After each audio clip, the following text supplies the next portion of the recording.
How to fix Wi-Fi fail to connect to the network on Android. Hello everyone, this is Max. Welcome back to another tutorial video. So let's dive right in without wasting any time.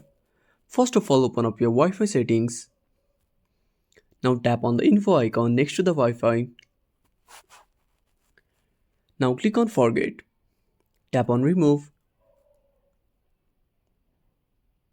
Now tap on the Wi-Fi, enter the password.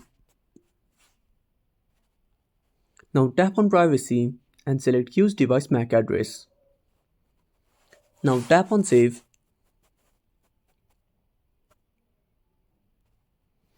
If it still doesn't connect, turn off your Wi-Fi, again restart the Wi-Fi. If nothing works, go back to your home screen and open up settings. Now scroll down and tap on system and updates. Now tap on backup and reset.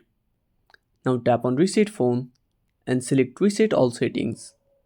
Now enter your password to reset your Wi-Fi and Bluetooth. Now restart your device. I hope this will fix it soon. So that's it. Thanks for watching and make sure to subscribe our channel and hit the bell icon. See you in the next video.